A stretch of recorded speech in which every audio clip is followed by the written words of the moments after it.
nanone azahora kwirahira.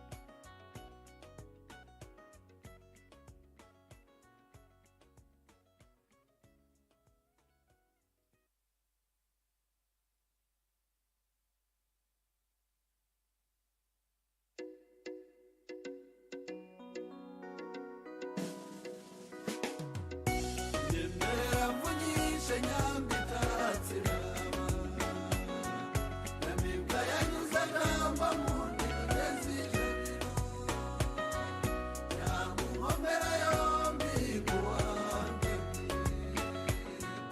utikarame nanone azahora kwirahira.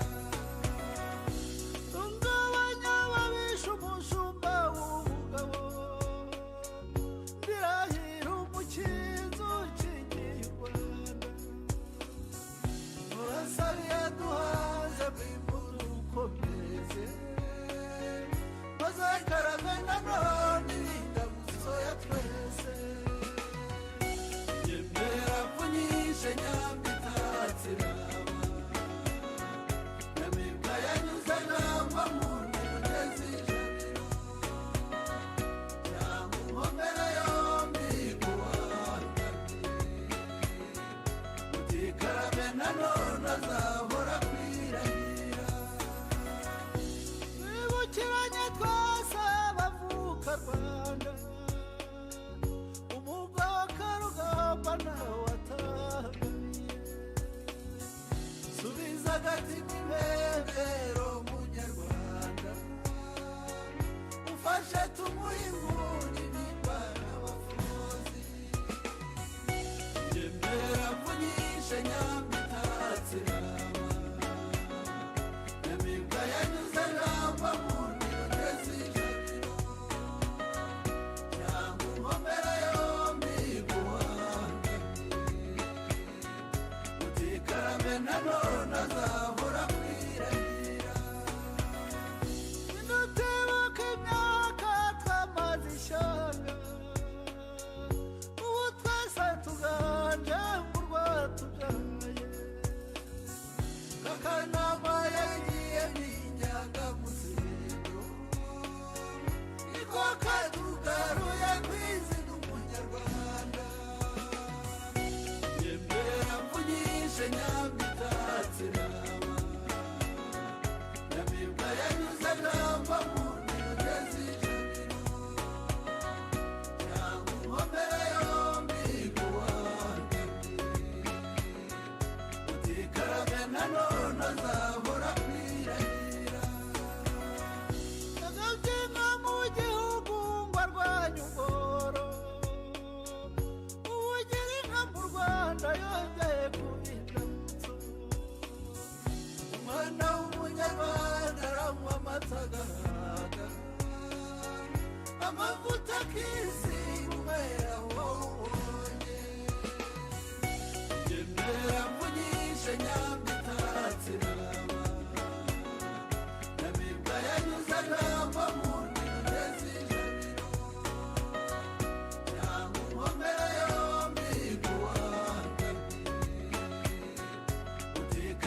nanone azahora kwirahira.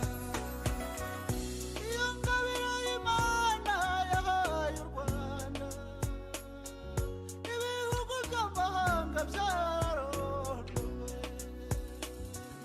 bikubarira imyaka sibo baruguhaye. abanyarwanda twese turi inyuma yawe.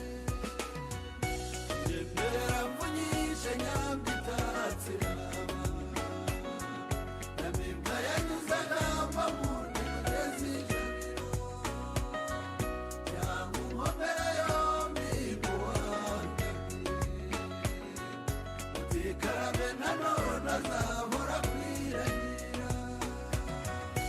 Nyemera mvunyishe nyambi itatse rama, nyamibwa yanyuze agamba mu ndege z'ijabiro, cyangwa inkomere yombi kuwandamye, utikarabe nanone azahora kwirahira.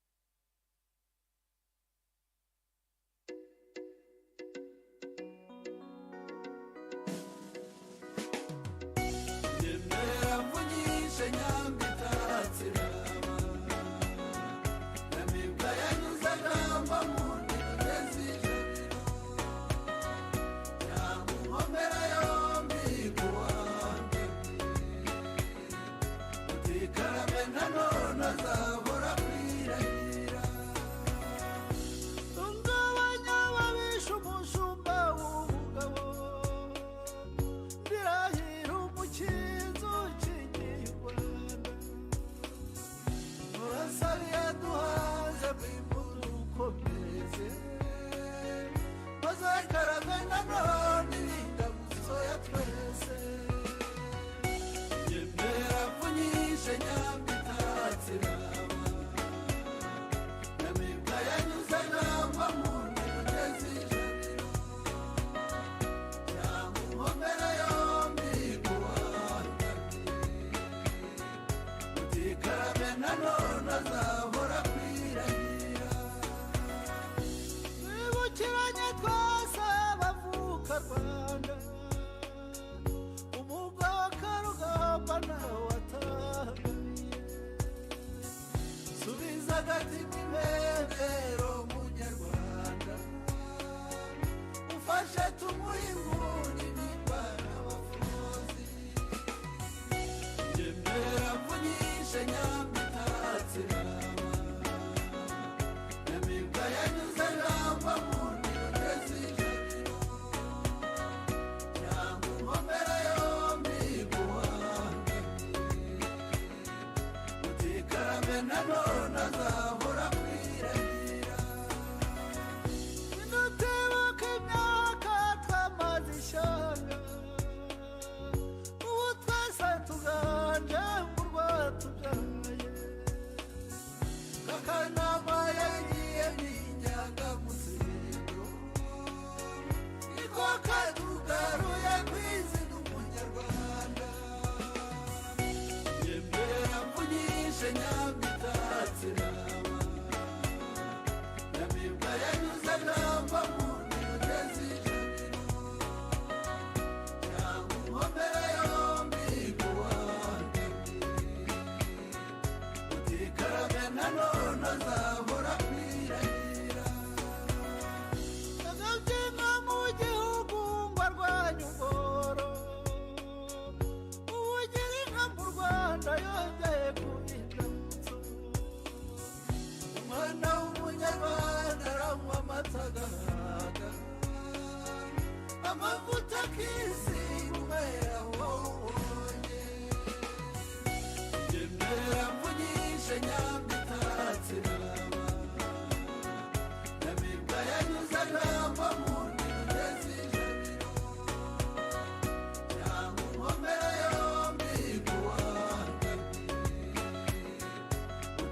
karame nanone azahora kwirahira.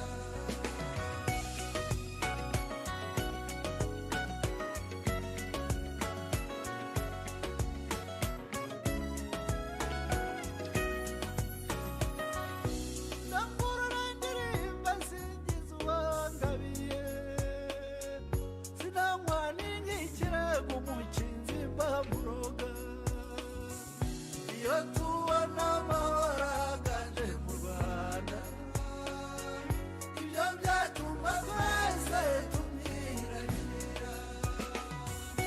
Yemera mvunyishe nyambi itatsirama nyamibwa yanyuze agamba mu ndege z'ijabiro cyangwa inkomere yombi guhanganye utikarame nanone azahora kwirahira. iyo ngabire y'Imana yahaye u Rwanda ibihugu by'amahanga byararondowe bikubarira ingakasi bo baruguhaye abanyarwanda twese turi inyuma yawe. Yemera mvunyishe nyambi itatsirama nyamibwa yanyuze agamba mu ndege z'ijabiro cyangwa inkomere yombi guhanganye utikarame nanone azahora kwirahira. Yemera mvunyishe nyambi itatsirama nyamibwa yanyuze agamba mu ndege z'ijabiro cyangwa inkomere yombi guhanganye utikarame nanone azahora kwirahira.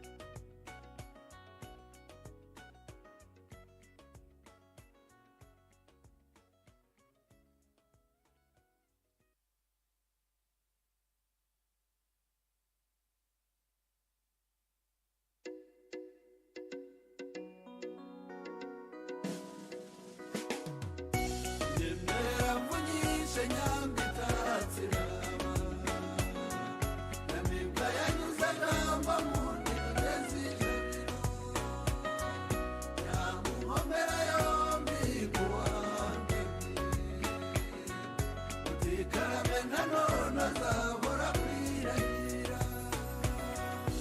tungabanya ababisha umushumba w'ubugabo ndirahira umukinzi ukingiye u Rwanda murasari yaduhaze bw'imbuto ukomeze maze karame nanone irindamuso ya twese.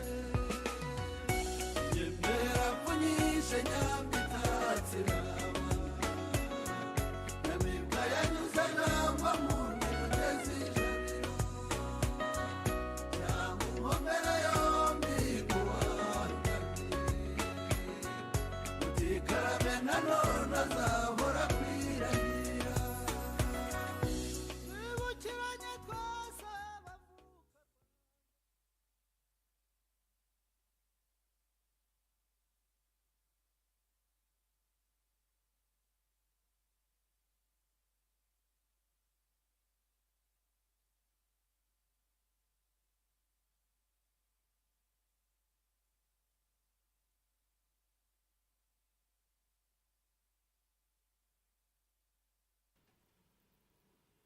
Excellency, distinguished guests, dear Rwandans participating, good afternoon. We thank you all our friends who joined us this afternoon in celebrating the 28th anniversary of the liberation and the 60th anniversary of the independence of Rwanda, which coincided with the 60th anniversary of establishment of bilateral relations between Rwanda and Japan. We acknowledge with gratitude the presence of His Excellency Ambassador Koji Yonetani, Director General, African Affairs Department, Ministry of Foreign Affairs, who will deliver a message on behalf of the government of Japan for this occasion. Our special thanks also go to Mr. Takayuki Miyashita, former ambassador of Japan to Rwanda, who will deliver a message as a friend of Rwanda for this occasion. We thank you again for taking time to participate in this National Day event. We have shared with you today's program, and we will follow the schedule in consecutive order as it appears on the screen. Thank you.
Nyirahangeri nyirahangendo we nyirangeri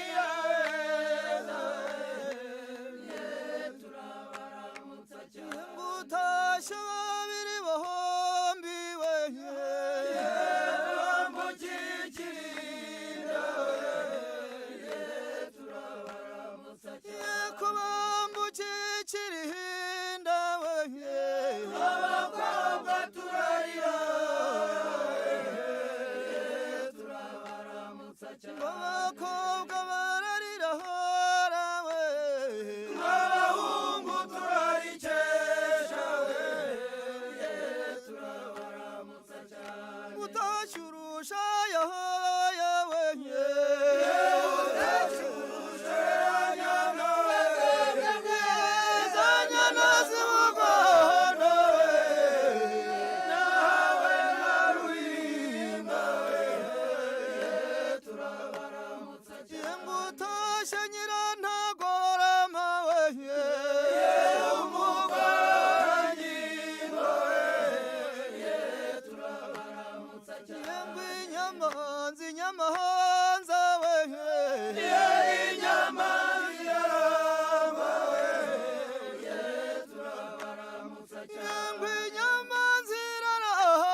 nimwe bugondo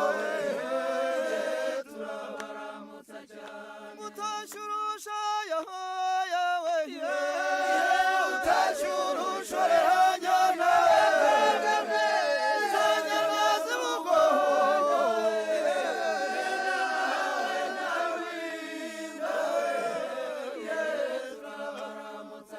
kugasoro na mutanda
Excellency Ambassador Ernest Ramkyo, distinguished guests, everyone.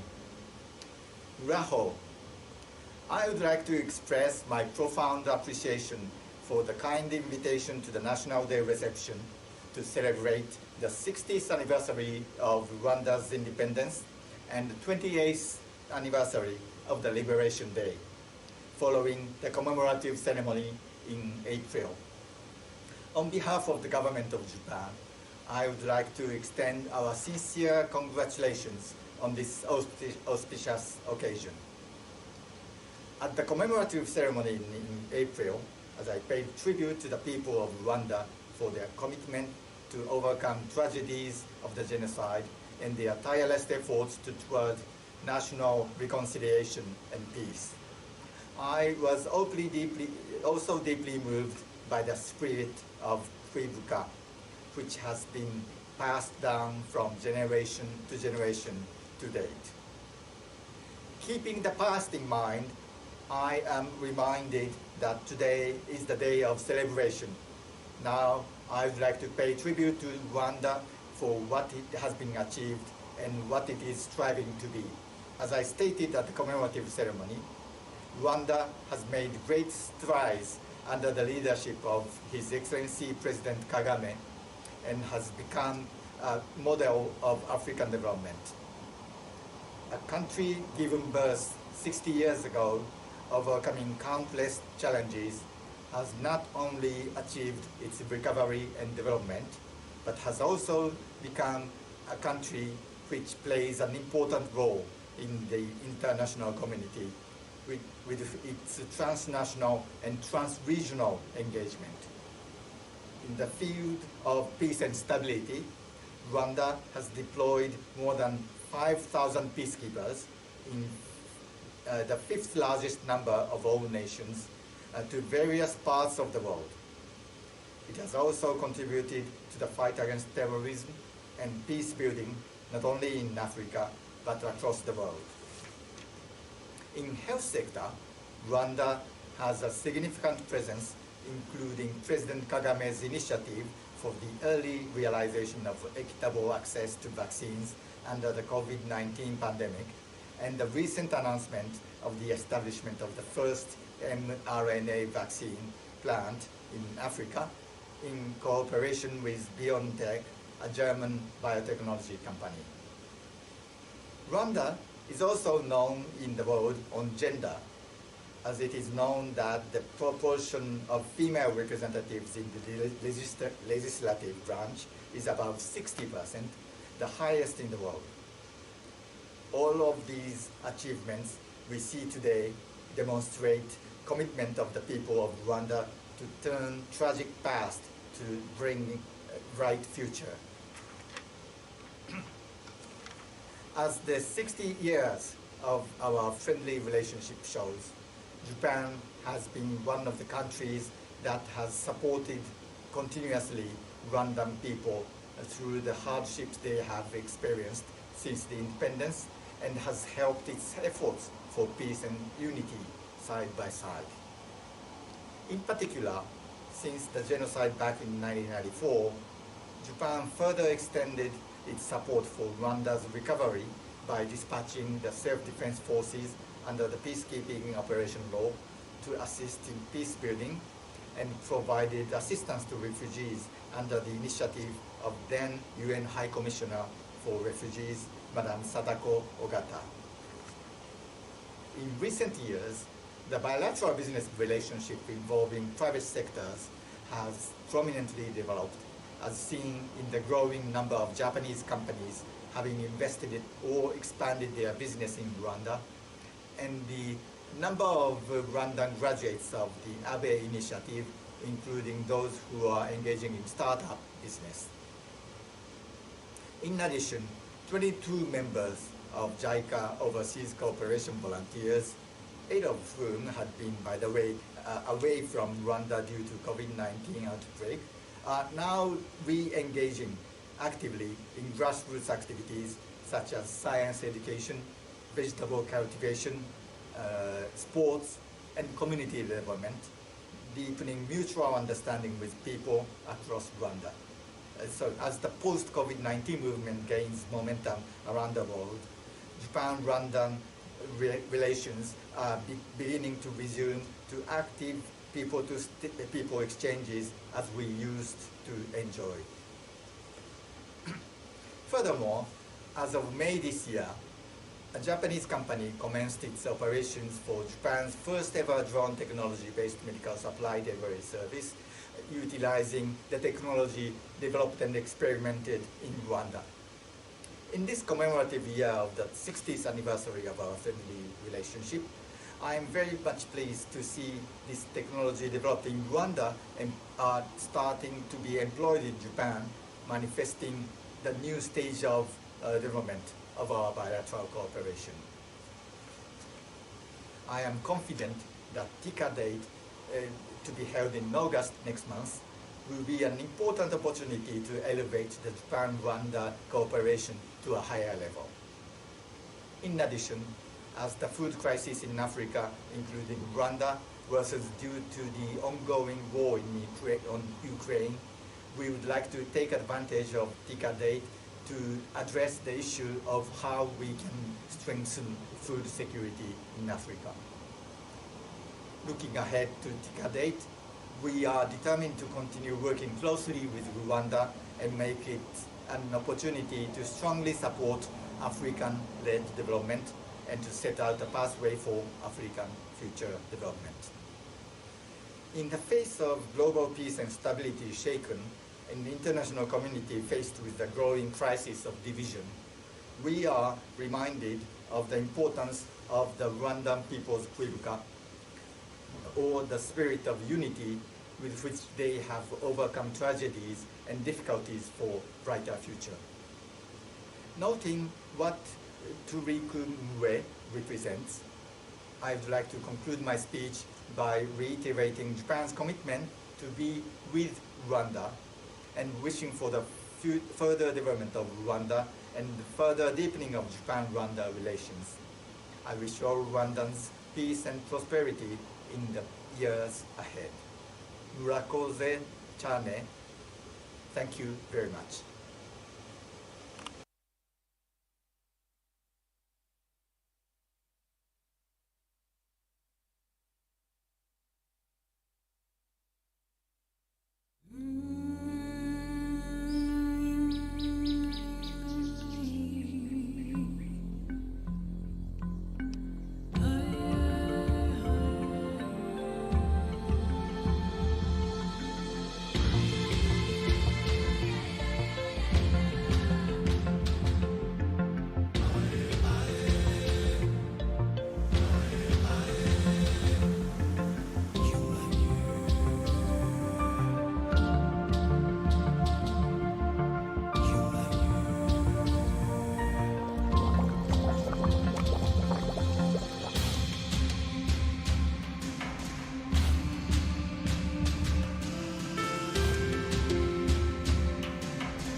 Japan.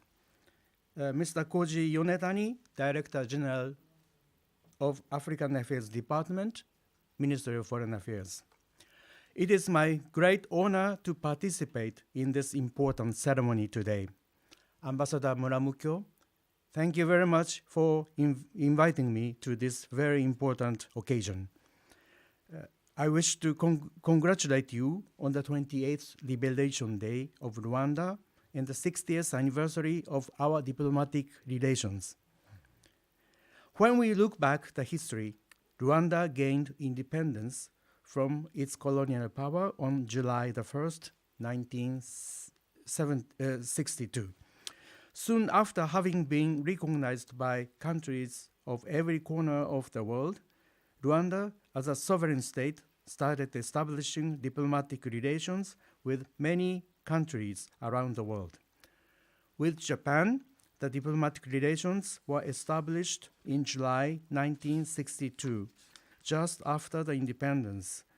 This year, 2022, marks the 60th anniversary of our bilateral relations. I wish to celebrate this anniversary together with you, Mr. Ambassador, by expressing our gratitude to those who devoted and is devoting to strengthening our friendly relations. I hope our friendly bilateral relations will continue and strengthen for many years to come.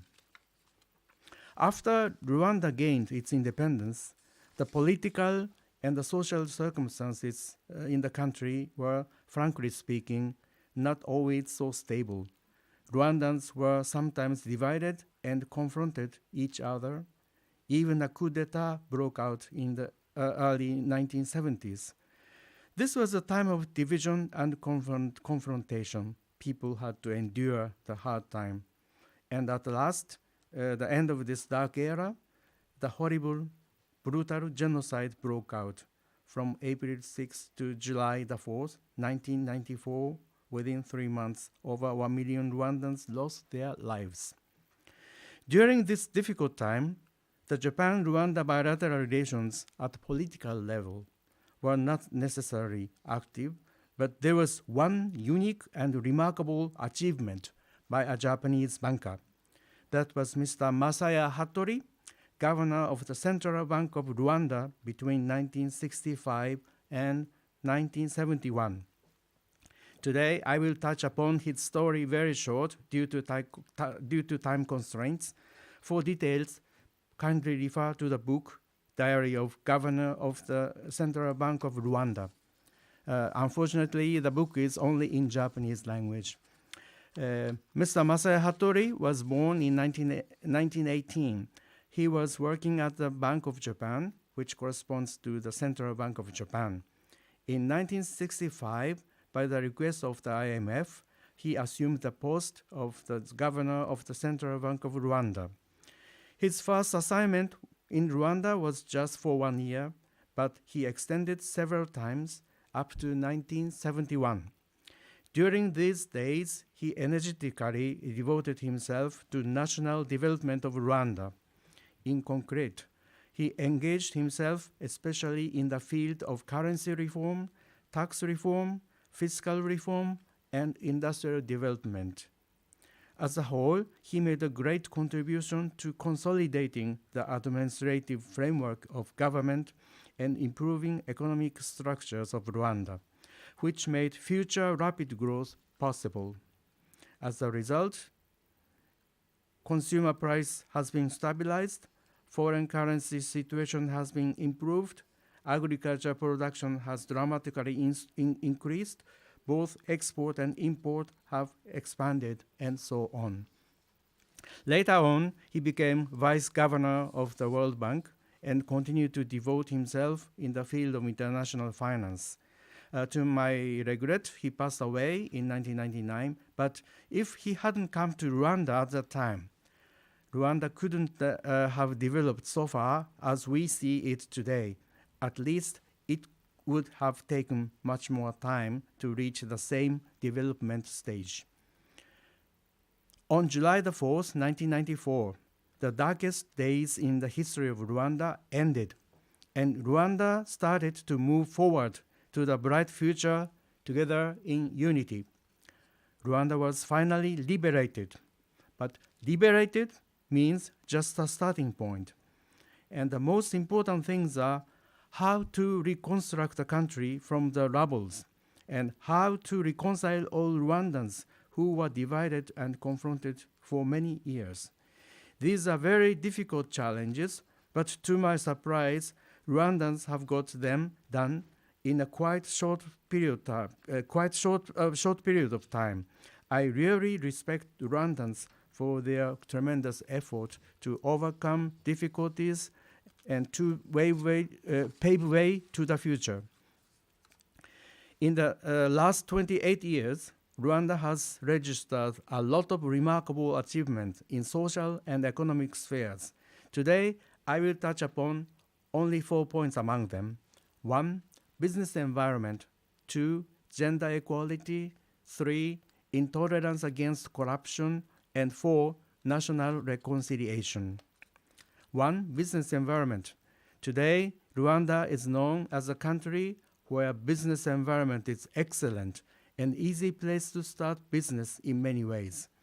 In this regard, the Rwandan Development Board, RDB, plays a crucial role in promoting foreign direct investment as one-stop service center. Every foreign company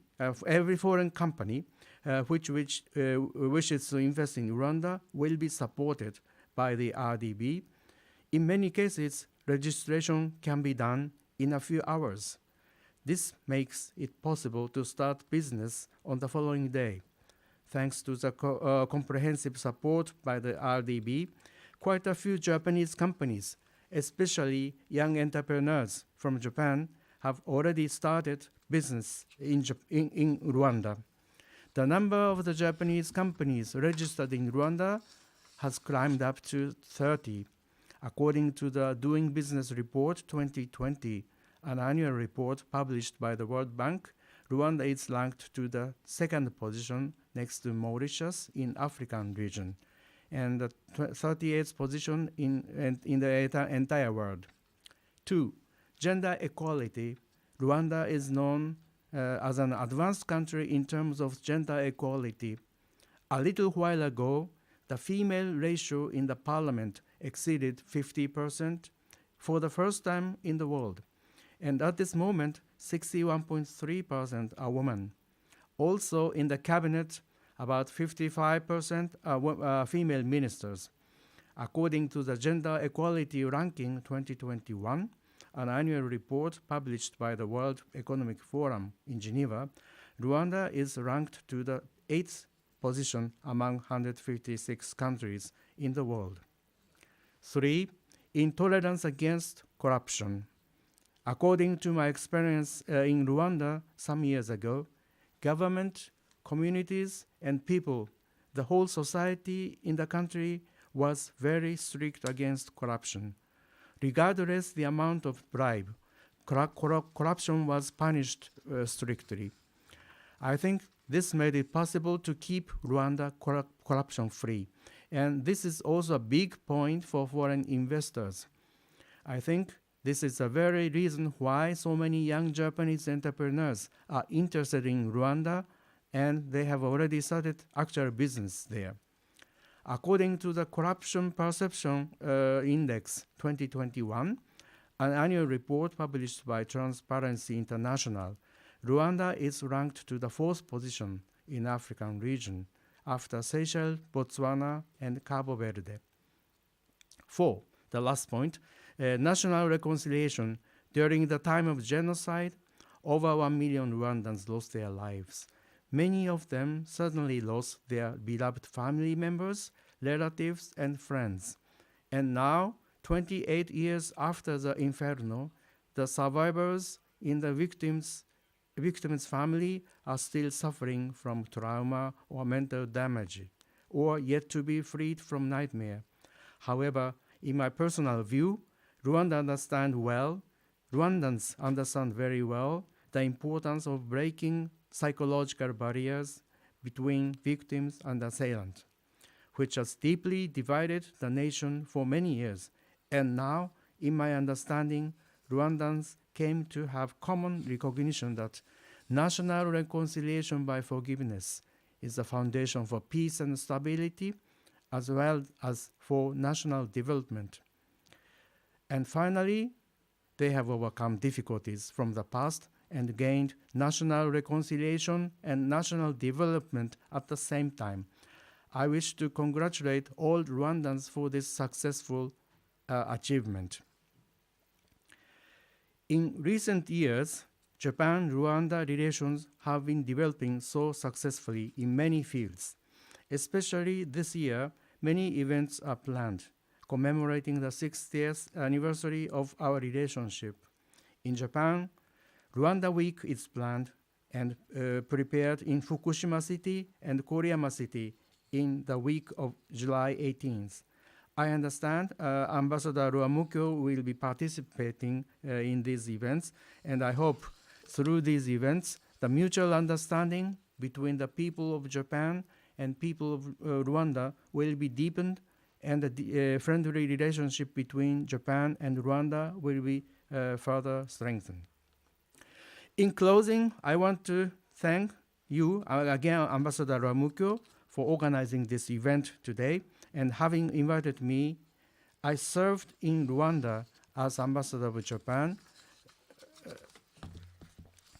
for some time ago.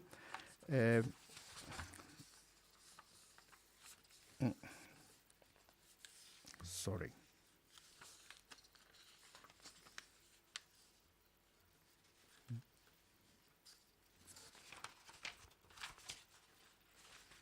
But, sorry.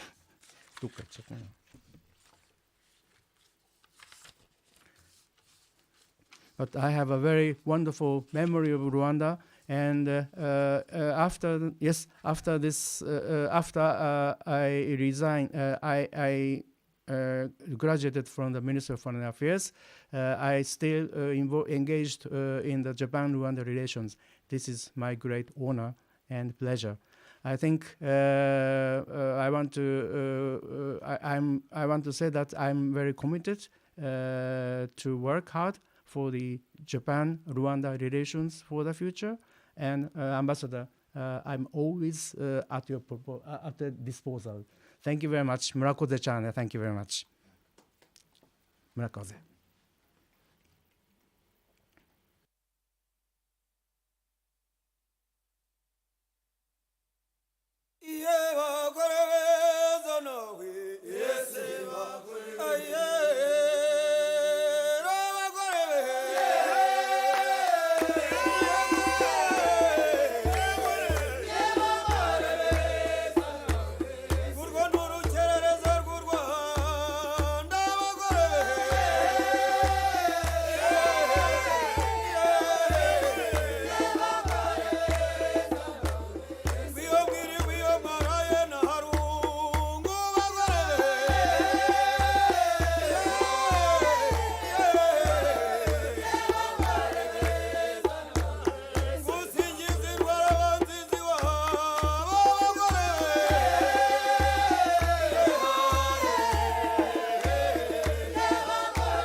His Excellency Ambassador Koji Yonatan, Director General, African Affairs Department, and Assistant Minister, Minister of Foreign Affairs of Japan. Thank you very much for participating in this event and for your very kind remarks. Excellencies, ambassadors, and members of the Diplomatic Corps, thank you for participating. I'd like to thank Ambassador Takayuki Miyashita, former ambassador of Japan to Rwanda, and a very good friend of Rwanda. Thank you for participating and for your very kind remarks coming from deep knowledge of Rwanda, from your engagement with the country during your time as ambassador and also after your retirement. Thank you very much. Your support to Rwanda and to this friendship is invaluable. I'd like to thank members of the Rwandan community who are participating. I'd like to recognize all ladies and gentlemen and distinguished guests. Allow me to start these remarks by expressing our thoughts on the shocking and sad incident reported this morning of the unfortunate shooting of former Prime Minister Shinzo Abe in Nara City. Our thoughts and prayers are with him and his family, and we are also praying for the very best for his full recovery. Excellencies, Rwanda is celebrating 28 years of liberation, which led to the stopping of the horrendous 1994 genocide against the Tutsi and marked the beginning of the process of rebuilding a new and transformed Rwanda. This year is also the commemoration of 60 years of independence of Rwanda, which coincides with the celebration of 60 years of bilateral relations between Rwanda and Japan. It is therefore a milestone year for Rwanda and for the partnership between Rwanda and Japan. 28 years after liberation, Rwanda has made social, economic, and governance progress. Like the proverbial phoenix, Rwanda has risen from its ashes.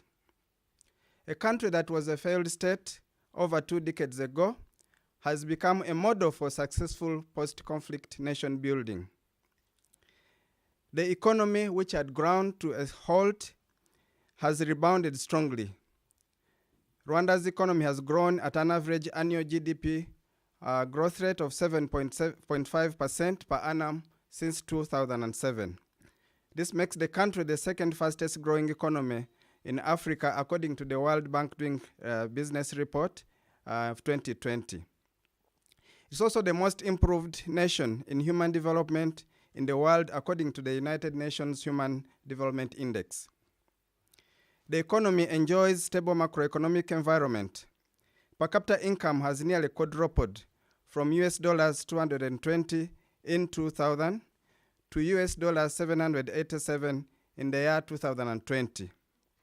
The country has a stable currency and the lowest debt to GDP domestic product ratio in the African region, with a stable credit rating. Both Fitch and Standard & Poor's global ratings have given Rwanda a sovereign credit rating of B+, with a stable outlook. Like most other countries of the world, Rwanda was affected by the impact of the coronavirus pandemic, which ravaged the world and continues to cause health, social, and economic disruptions. In 2020, due to the pandemic, the economy of Rwanda contracted by 3.4%. However, thanks to proactive government policies and coronavirus control measures, Rwanda achieved a strong economic recovery in 2021, with gross domestic product growth reaching 10%. This is a tremendous recovery. The economy is projected to continue a positive growth trajectory of up to 7% in this year, 2022. Distinguished participants, Rwanda has invested heavily in its population to improve its health, skills, wealth, and productivity. Access to education has been rolled out. Today, primary school net enrollment has expanded to cover 96% of children of school-going age. Fee-free education covers the cycle of education from primary school to the first 9 years of basic education. Literacy rates have subsequently grown to over 70% of the population. About 95% of the Rwandan population are covered by the country's community health insurance scheme, guaranteeing access to healthcare services to the majority of the population. This has led to drastic decline in infant, child, and maternal mortality, with a significant rise in life expectancy for the general population of Rwanda. Ladies and gentlemen, visionary leadership has been critical in steering Rwanda from a tragic past to a stable and prospering country. President Paul Kagame has provided inspiration, leadership, and vision that has drastically transformed the country and built unity and progress for the people of Rwanda.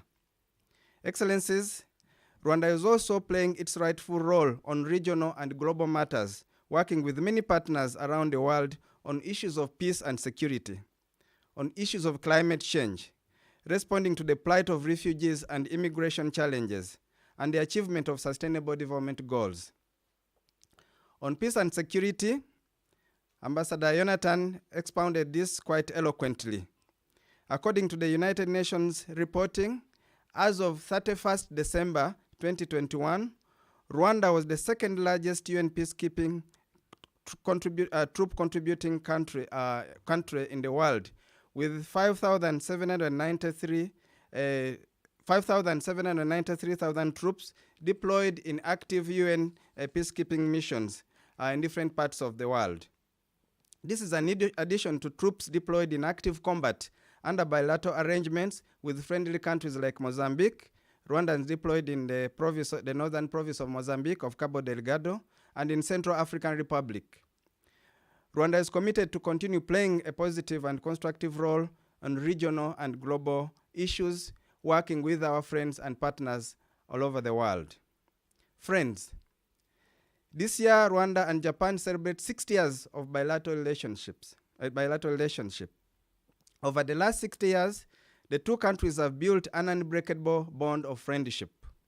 Since bilateral relations between the two countries were established in July 1962, when Rwanda gained independence and became a member of the United Nations, the two countries have had a convergence of interests, exemplified by a long history of strong bilateral cooperation, a mutual belief in multilateralism, and demonstrated collaboration on key multilateral issues including climate change, green growth, global peace and security, sustainable development goals, and most recently, global action on coronavirus pandemic and the equitable access to vaccines.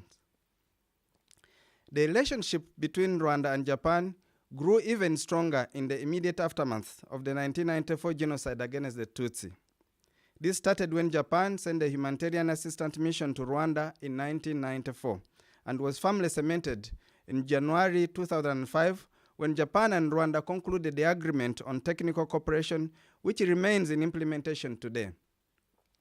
The agreement paved the way for Japan International Cooperation Agency, JICA, to open its office in Kigali in 2006 and the establishment of the resident Japan Embassy in Kigali in 2010.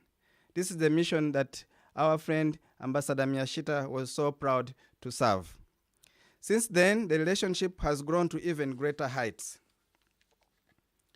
The strong bond of friendship between Rwanda and Japan is built on mutual trust, shared interests, solidarity, growing people-to-people contact, and cultural connection, and a shared belief in multilateralism coupled with strong political will of the leadership of the two countries.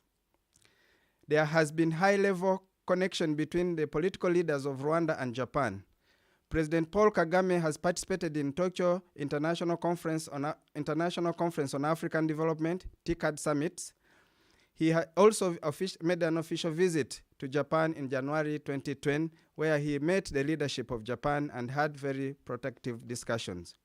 We look forward to the upcoming TICAD 8 in Tunisia, and Rwanda fully supports a successful outcome of this summit. The relationship between the two countries continues to flourish under the current challenging global context, including on issues of climate change, implementation of sustainable development goals, coronavirus pandemic, global peacekeeping, and security. The two countries have worked very closely in the global fight against the coronavirus pandemic, especially on ensuring equitable access to vaccine. Japan is a key contributor to the COVAX facility that enables equal access to vaccines. Celebration of 60 years of bilateral relations between Rwanda and Japan is an important milestone for the two countries and our people. This remains an exemplary relationship built on mutual trust, respect, and solidarity. It continues to be productive and mutually beneficial for the people of Rwanda. We encourage our people to reap the benefits of this flourishing friendship through increased trade and business connection, through people-to-people contact and culture exchange. We look to increase travel and tourism between Rwanda and Japan. To mark this milestone, the Embassy of the Republic of Rwanda in Japan, in partnership with JICA, has organized a number of exhibitions to showcase the strength of this friendship. We invite you to visit a major exhibition at JICA Global Plaza, which started on 1st July and will run through the month. As Ambassador Miyashita also mentioned, we have major events in Fukushima, in the city of Fukushima and Koriyama, where we'll showcase Rwanda over the coming week. We invite you also to participate. Right now, we have another exhibition going on at JICA Kansai in Kobe, and we have upcoming events in JICA Kyubu in Nagoya. We encourage you to participate in these and other activities over there so you can learn more about this important friendship. I'd like to thank high school students of Miharu Junior High School in Fukushima Prefecture who played the national anthems of Rwanda and Japan so beautifully, and the students of Tairadate High School in Hachimantai, Iwate Prefecture, who will entertain us to a musical performance shortly and who have been strongly engaged with the Embassy of Rwanda and Japan. Hachimantai has been a very strong friend of Rwanda, and we have a lot of engagement going over the last years, which also continue into the future. I want to thank you for your kind attention and for participating in this very important event. Thank you very much.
itaramana namwe yaje bibero by'uruyumbo bimwe byuhirirwaho inyambo nawe arataramana namwe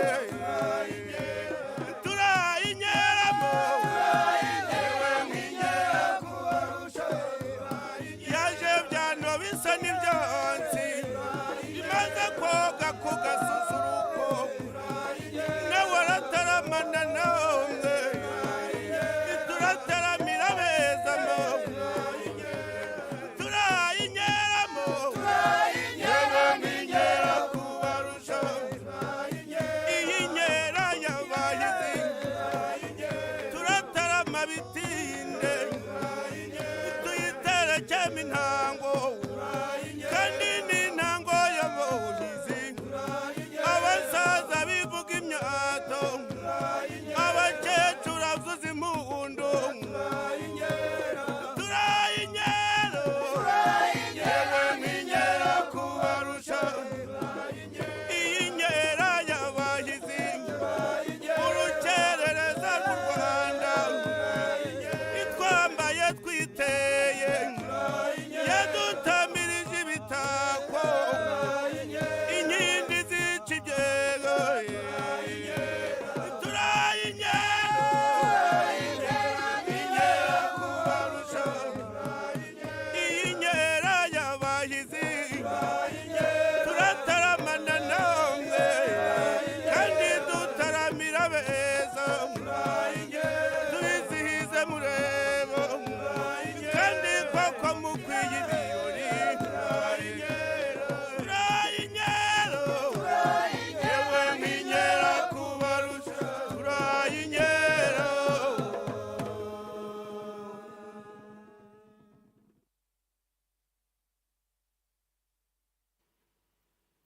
Excellencies, distinguished guests, dear Rwandans participating, as we come to the end of today's Liberation Day ceremony, we request you to enjoy the musical performance by Tairadate High School student from Hachimantai City, Iwate Prefecture.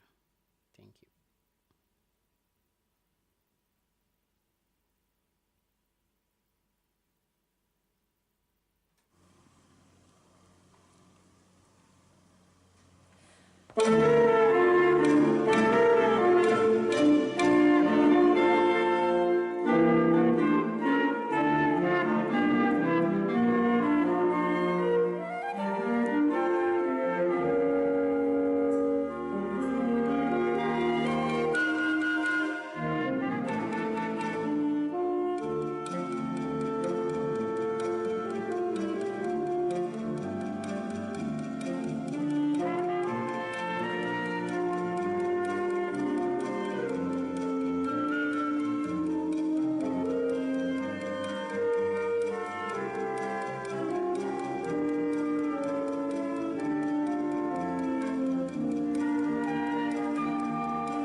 We thank you for being with us.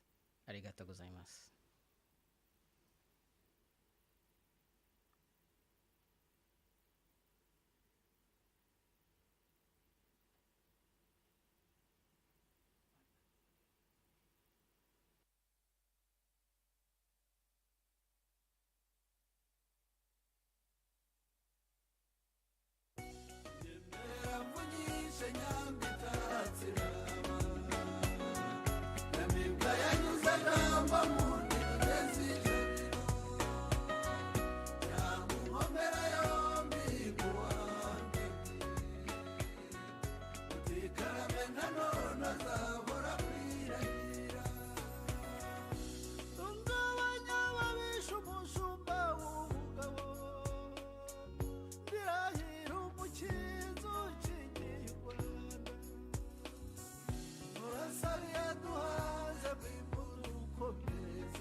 nanone azahora kwirahira.